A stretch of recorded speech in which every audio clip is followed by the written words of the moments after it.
আজকে রান্না করব জাক্কা মাছ। আর জাক্কা মাছ রান্না করেছিলাম এই টমেটো আলু আর ডাটা দিয়ে, আর এটা খেতে অনেক টেস্ট ছিল। আসসালামু আলাইকুম, ওয়েলকাম ব্যাক টু মাই নতুন আরও একটি ভিডিও। আর আজকে ভিডিওতে দেখাবো এই জাক্কা মাছ রান্না করা। জাক্কা মাছ রান্না করব আমি টমেটো আর সাথে ডাটা দিব, আর ডাটার সাথে টমেটো আর বেগুন তো থাকবেই। তো এদিক দিয়ে আমি মশলা রেড করে নিতেছিলাম মাছের উপরে। তো মাছের উপরে সব রকম মশলা দিয়ে দিলাম, লবণ, মরিচ, হলুদ এবং আদা গুঁড়া, জিরা গুঁড়া, যা যা লাগে সব কিছু দিয়ে দিলাম। তারপর পানি দিয়ে এটা রেস্টে রেখে দেবো 10 মিনিট।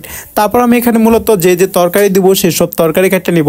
এর মধ্যে কেটে নিলাম, সবজির মধ্যে নিয়ে নিয়েছিলাম বেগুন আর সাথে আলু, আর নিয়েছিলাম ডাটা। যেহেতু গরম পড়ে গেছে আর সাথে বৈশাখ মাস, তো এখানে কিন্তু এখন প্রচুর পরিমাণে ডাটা পাওয়া যাচ্ছে, তার জন্য এই সজনে ডাটা কিনে নিয়ে আসছি। আর সজনে ডাটা দিয়ে আজকে তরকারিতে ঝোল রান্না করব, তাও আবার টমেটো দিয়ে। লাল লাল টমেটো দিয়ে লাল লাল জুসি জুসি এই তরকারিটা খেতে আমার বরাবরই ভালো লাগে। তো এদিক দিয়ে আমার আলু সব কিছু ছিলা শেষ হয়ে গেলো, এবার টমেটোগুলো কাটে নিতেছি। তো এদিক দিয়ে টমেটো কাটা শেষ।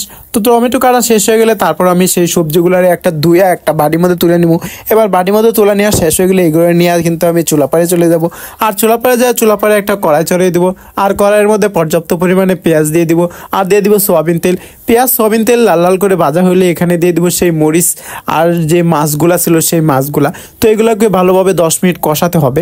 মাছগুলোকে যেহেতু বাজিয়ে দেয় নাই, তার জন্য একটু ভালোভাবে কষিয়ে রান্না করতে হবে। এদিক দিয়ে একটু পরে মাছ কষানো শেষ হয়ে গেছে, তারপর আমি সব রকম সবজি নিয়ে চলে গেছিলাম সেই তরকারির কাছে। তো এদিক দিয়ে দেখলাম আমার কষানিটা তেমন হয় নাই, কিন্তু তার মধ্যেই দিয়ে দিব, কারণ আজকে আবার আমার দোকানে যাইতে হবে, কারণ আমি একটা ইফতার পার্টি করতে যাচ্ছি বাসায়, যার কারণে দোকান থেকে জিনিস কিনতে হবে। তার জন্য তাড়াতাড়ি একটা তরকারি কষানোর মধ্যেই দিয়ে দিলাম। দিয়ে দেওয়ার পরে এখানে একটু ঝুল দিয়ে দিব, আর এই ঝুল দেওয়া শেষ করে কিন্তু আমি বাজারে চলে যাব, আর বাজার থেকে যা যা দরকার সেই পার্টির জন্য সব কিছু নিয়ে আসবো। তার জন্য আর কি ঝুল দিয়ে আমি চলে গেছিলাম বাজারে। তো বাজার থেকে আস্তে আস্তে এই তরকারিটা আমার শুকনো শুকনো হয়ে যাবে। তারপর আমি যখন বাজার থেকে চলে এসেছি, তারপর গিয়েছিলাম চুলাপাড়ে। তো যা দেখি এটা আমার অলমোস্ট হয়েই গেছে। তো এখানে এখন দিয়ে দিতে হবে সেই ডাটাগুলো, আর এই ডাটাগুলো দিয়ে কিন্তু এই টক ফ্লেভারের তরকারিটা খুব বেশি ভালো লাগে। তারপর ভুলে গিয়েছিলাম এই টমেটো দিতে। তো এখন টমেটো নিয়ে গেছিলাম আর টমেটো দিয়ে দিয়েছিলাম। তো টমেটো দেওয়ার পর এটা ঢাকনা দিয়ে ডাকতে আমি আবার রুমে চলে আসি। তারপরে একটু পর আবার গেছি। তো যাই দিয়ে আমার তরকারি অনেক সুন্দরভাবে হয়ে গেছে। তো এই তরকারিটা দেখতে যেমন সুন্দর হয়েছে, খাইতে কেমন হবে তা আপনারা কমেন্টস করে জানান। তো খেতে তো অবশ্যই ভালো লাগবে। তরকারি আমার হয়ে গেছে, এবার তরকারি আমি নিয়ে গেলাম আর সার্ভ করে আপনাদের দেখালাম। তো এই ছিল আমার তরকারি ফাইনাল লুক। এবার আমার ভাত খাওয়ার পালা। পাশেই আমি ভাত বাইরে নিছি 1 প্লেট। তো ভাত নেওয়ার পর ভাতের উপর আমি তরকারি নিয়ে নিব। আর তরকারিতে আজকে আমি মাছের একটা যে কাল্লা ছিল সেই কাল্লা খাবো।